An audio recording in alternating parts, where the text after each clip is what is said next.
Subscribe to Iron Age instincts now, because what we're about to unpack challenges one of the most stubborn myths in popular history.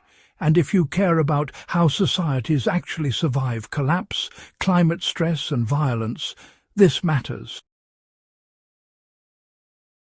The Viking Age did not endure because of axes, raids or warrior cults. It endured because women managed land, children carried culture forward, and families adapted faster than violence could destroy them. If you stay for the next minute, you'll understand why nearly everything Hollywood taught you about Viking survival is backward. For decades, the Viking Age has been framed as a story of hypermasculine raiders dominating Europe. That image sells, but it explains almost nothing about how Scandinavian societies lasted for centuries under brutal environmental and political pressure. Children in the Viking Age were expected to contribute early. By age 6 or 7, they assisted with animals, food processing and tool maintenance.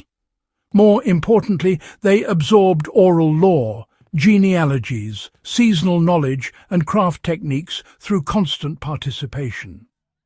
This is why Norse culture survived migration, Christianization and political collapse. Knowledge was not centralized. It was distributed through families. For modern survivalists, this translates directly into skill transmission. Teaching children practical tasks early is not exploitation. It is continuity planning. How migration patterns reveal who truly carried the Viking world forward. Genetic studies of Viking settlements in places like Iceland, the British Isles and parts of Normandy show something revealing. Male Scandinavian DNA appears alongside significant local female ancestry. This means Viking expansion was not mass warrior replacement, but gradual household integration. Women married into new regions, raised children bilingual in culture, and stabilized settlements. This is why Norse identity persisted even when political control vanished. Stability followed families, not armies. If you're thinking in terms of rebuilding after collapse, prioritize settlement cohesion over territorial dominance. Why raiding was economically risky and socially unsustainable long-term.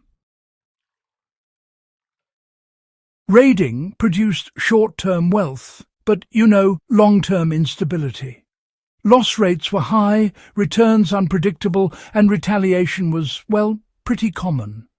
Farming, trade, and craft production, on the other hand, created repeatable value. Women actually controlled these systems. Even saga literature, which is often misread as just warrior worship, repeatedly shows the cost of reckless violence and, honestly, the importance of alliances managed through marriage and kinship.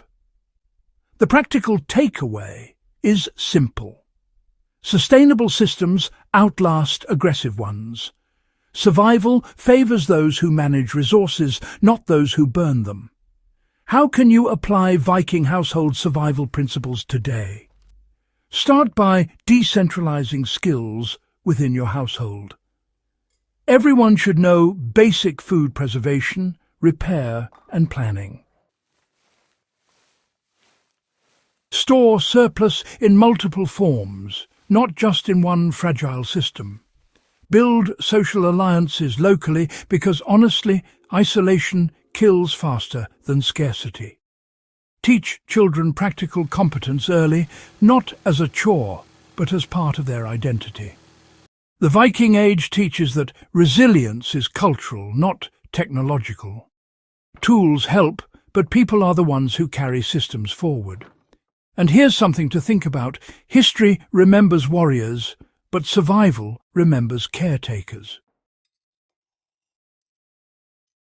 The Viking Age ended politically, but its people didn't just vanish. They adapted, merged and endured because households remained functional. Women ensured continuity. Children became the next generation of farmers, traders and leaders. Warriors died young. Families persisted. If you want to understand real historical survival, stop counting battles and start studying kitchens, looms, barns and inheritance laws. If this kind of grounded, evidence-based history matters to you, subscribe to Iron Age Instincts. Share this with someone who still thinks survival is about weapons alone. And, keep digging deeper with us. History rewards those who look past the noise and learn from what actually worked.